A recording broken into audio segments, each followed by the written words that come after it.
Guys ये जो मैंने पहन रखी है ये है टी शर्ट मेरे पापा की, और ये मैंने इसलिए पहन रखी क्योंकि अभी के टाइम पे मच्छर डांस और जो बड़ी बड़ी मक्खी होती है वो लगते हैं। कल मैं ऐसे सूट पहन के आई थी तो पीछे मेरी पीठ में काट के उन्होंने इतने बड़े बड़े दाने बना दी थी, फिर उससे ना खुजली लगती है। और बाकी गाइस ये मेरे हाथ में है दराती, कई जगहों पे इसे आंसी भी बोलते हैं, और ये आंसी तो हमारे यहीं बोलते हैं, मेरे गाँव में बोलते हैं। और बाकी जो आप देख रहे हैं घास, अब मैं काटती हूँ घास और इसको मैंने काट रखा है उधूने पे। सॉरी गाइस मैंने इसकी वीडियो नहीं बनाई, और कल या परसों जब मैं आऊँगी ऊपर को घास काटने के तो मैं इसका भी ब्लॉग बनाऊँगी कि हम आंसी कैसे काटते हैं पत्थर में। वैसे अधिकतर तो आजकल सब सिल्ली वगैरह वाले हो गए, लेकिन बाकी गाइस मैं काट रही हूँ घास। यही फ़ायदा होता है देखो पत्थर पे आंसी काटने का, ऐसी लगती है आंसी खुतार वाली, और इससे यह होता है कि घास भी जल्दी कट जाते हैं। जैसे हम सब्जियां काटते हैं ना, आपको उदाहरण देती हूँ, आप सब्जी काटते हो आपकी चाकू नहीं लगती तो मन कितना विचलित हो जाता है। वैसे अगर आंसी ना लगे तो घास काटते टाइम हमारा भी मन नहीं लगता है, इसलिए मैं आंसी काट के लाई हूँ घर से। ये मेरी भाभी है और ये जितनी बार भी घास काटने के लिए गई अभी उतनी बार बारिश आई। तो एक बार एक घास काटने गई दूसरे खेत में, वहाँ भी बारिश, फिर दूसरे खेत में और गई वहाँ भी बारिश, फिर तीसरी बार ऊपर को आ रही है तब भी बारिश। और फिर क्या कह रही है बताओ, आज तो बारिश को मार दे दूंगी बल, आज मैं भीगूंगी नहीं बल। Bye bye guys. मैं घास काटते काटते मेरे को गर्म हो गया, और देखो मेरे को इतना पसीना हो गया ना, ये टपक रहा है पसीना आंखों के ऊपर से। और मेरे को ना ये जिम वगैरह जाने की बिल्कुल जरूरत नहीं, क्योंकि घास काटने में आपको देखो हाथों की ना ऐसे एक्टिविटी होती है, और साथ में जो पसीना निकल रहा है ना मैं बता नहीं सकती। मेरे को गर्म भी हो रहा है, थोड़ा सांस भी लग रहा है, क्योंकि आजकल थोड़ी मोटी हो रही हूँ ना मैं, उस वजह से। बाकी गाइस जय माँ जयंती। गाइस बाकी मैंने ये इतना सारा घास काट लिया है, और ये यहाँ जहाँ पर दिसू खड़ी है उसके पीछे भी देखो मैंने इतना सारा घास काट रखा है। आज नीचे नीचे आती। और आपको पता है ना घड़ियों, ये देखो ये जो है ना ये बाबियो है, इसका ना झाड़ू बनता है। ये अभी नहीं, असौच के महीने के बाद बनेगी इसकी झाड़ू। और घास देख सकते हो आप कितना, क्या बोलते हैं सर, बोगला हो रखा है, बोकुला हमारी हिंदी भाषा में बोलेंगे कि कितना फैला हो रखा है। पता नहीं गाइस जो होता होगा हो गया, रहने दो। जय माता दी, मेरे को इतना ही आता है बोलने। बाकी दिसो मेरी बच्ची मेरी पोथी मेरे साथ लगातार बने रहती है, और जो मेरी वीडियो शूट वगैरह करता है, और जो मेरे इंस्टाग्राम में डांस की रील वगैरह भी होती है ना, वो दिसो ही बनाती है मेरी। मार भी खाती है मेरे हाथ, खड़ी भी रह के थक जाती है बेचारी, क्योंकि एक बार नहीं 10-15 बार बनाना पड़ता है तब जाके मेरी एक वीडियो बनती है। बस दिस जाता गाइस। बाकी जो छोटी छोटी घास है ना उसका मैं डुक्के में डाल देती हूँ, क्योंकि ये डुक्के में ले जाने के लायक भी हो रखी है। बाकी जो बड़ी घास दिख रही है गाइस, इसका मैं मूठा बांधूंगी। हमारी भाषा में मूठा बोलते हैं, लेकिन कई जगहों पे फूला भी बोलते हैं। अभी मैं आपको अपना फूल जैसा डुक्का बना के दिखाऊंगी, तब तक दिसू फ़ोन में देख रही है कार्टून, जा तो कार्टून को। गाइस ये है मेरा फूल जैसा डुक्का, और इसमें कम से कम 3 मुट्ठे घास के आ गए होंगे।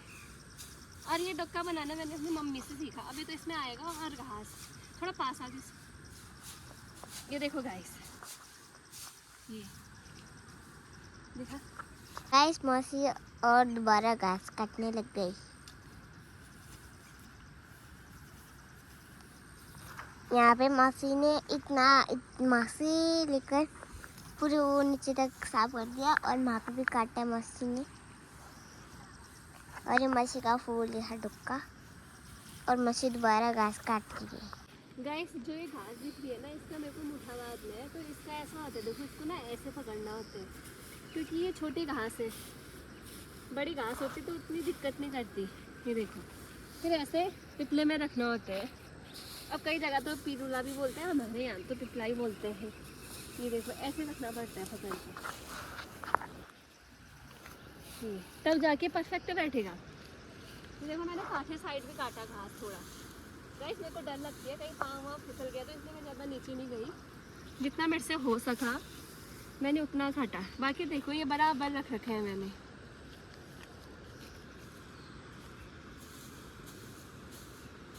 ऊपर कहाँ से रहे नीचे नीचे नहीं जाऊंगी रे, मेरे को भी डर लगती है कांटे से। थोड़ा यहाँ पर आ फिर ऊपर पे।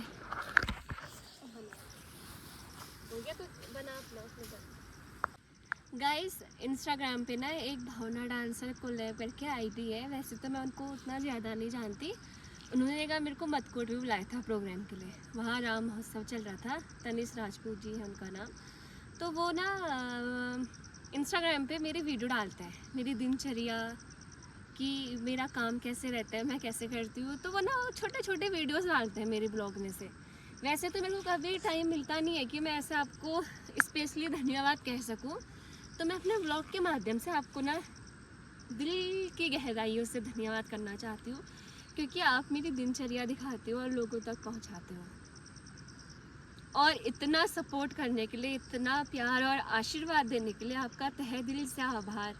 माँ जयंती आपकी सारी मनोकामना पूरी करे। मेरा आशीर्वाद यही है कि आप खूब फूलो फलो। आपने इतना सपोर्ट करा है मेरा, मैं कहूँगी कि शायद एक होता है ना, एक प्रशंसक होता है, एक बहुत बड़ा प्रशंसक होता है, तो ये मेरे बहुत बड़े प्रशंसक है, जिसे आप इंग्लिश में बोलते हो बिग फैन।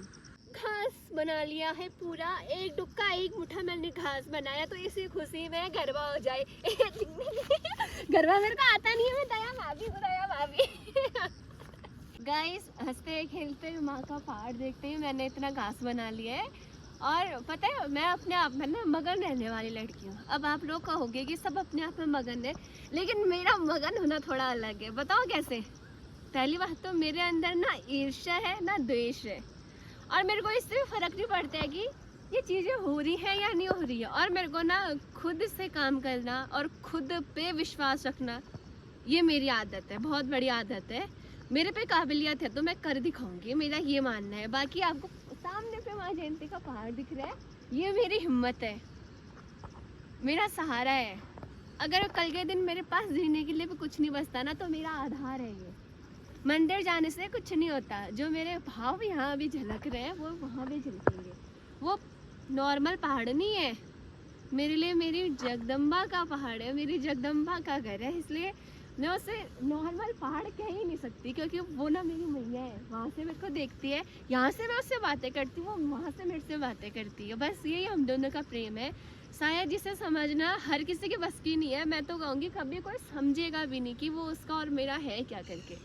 अब लोग तो अफवाह फैलाते ही हैं, ऐसा है वैसा है करके, लेकिन कोई नहीं, फैलाते रहो, मेरे को फ़र्क नहीं पड़ता। उससे मेरा और मैया का नाम ज़्यादा ज़्यादा बढ़ते जाता है। उससे क्या हो जाता है, मेरी और मेरी मैया की प्रशंसता पूरी सृष्टि में हो जाए बस। जो ना भक्ति करते हैं, आपको क्या लगता है उनकी ज़िंदगी आसान होती है? बिल्कुल भी नहीं होती है। पता है कैसे? घर वाले खिलाफ हो जाता है, बाहर वाले खिलाफ हो जाता है। एक कहावत है ना, क्या कहते हैं, जिसका कोई नहीं होता उसका भगवान होता है। मैं तो ये कहूँगी जो भगवान के भरोसे होता है उसके सारे खिलाफ होते हैं। पता नहीं क्यों इंसान ऐसा है कि भगवान में भी भेदभाव करता है, ये छोटा ये बड़ा। मैं तो ये कहूँगी अगर तुम्हें परमात्मा पे यकीन है ना, तो वो कण कण में है, कण कण में व्याख्यात है, वो कण कण में उनका वास है, छोटी चींटी में भी उनका वास है। तो आप भगवान में कैसे भेदभाव कर सकते हो? मैं नर हूँ, मैं नारायण तो नहीं हो सकती ना। अब जैसे पत्थर है, पहाड़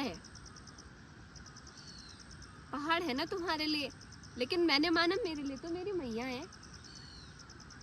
अब देखने वाले की दृष्टि कैसी है, उसका दृष्टिकोण कैसा है, वो तो मैंने जान सकती ना, मैं बता सकती हूँ कि इसका कैसा भाव है देखने का करके। लेकिन जो मेरा भाव है, जो भाव मेरे अंदर जागृत है, मैं किसी के अंदर जागृत नहीं कर सकती। मीराबाई है, विष का प्याला उन्होंने ऐसे ही नहीं पिया होगा। जनाबाई है, गोबर के उपटे बनाती थी, गोबर के उपटों में से भी विट्ठल विट्ठल विट्ठल विट्ठल नाम आता था, ऐसे ही नहीं आता होगा। वरना मैं उपटे बनाऊंगी तो मेरे उपटे से माँ का नाम थोड़ी ना आएगा, क्योंकि उन्होंने उस उपटे में अपने भक्ति रस को डाला है, क्योंकि उनकी वो भक्ति थी, श्रद्धा थी, भाव थी, तब उनके उपटे में विट्ठल विट्ठल विट्ठल कहते थे।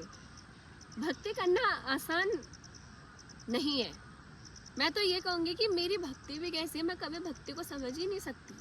मेरे स्वार्थ वाली भक्ति है या निस्वार्थ वाली भक्ति है, मैं नहीं जानती। बस मेरे को इतना पता है कि अगर मैंने अपनी जगदम्बा से प्रेम करा है, तो माँ माँ माँ करते करते जो ये मेरी जीवा है, अब मेरा अंतिम समय भी आएगा ना, तो माँ माँ करते करते मेरे प्राण निकल जाए। बस यही मेरी चाह है। और मेरा कोई नहीं है कि मेरा इतना धन हो, ऐश्वर्य हो, मैं आराम करूँ, राजकाज पाठ हो मेरे को ऐसा कोई वो ही नहीं है। जो चाहा मैया की इच्छा, जो ना चाहा मैया की इच्छा, मेरे लिए दोनों समान है। गाइस घास काटते काटते देखो कपड़ों की हालत ऐसे हो गई है, ये देखो पूरे तरीके से गंदे हो चुके हैं। एक तो ये वाइट थी, ये देखो ऐसे गंदा हो गया पूरा का पूरा।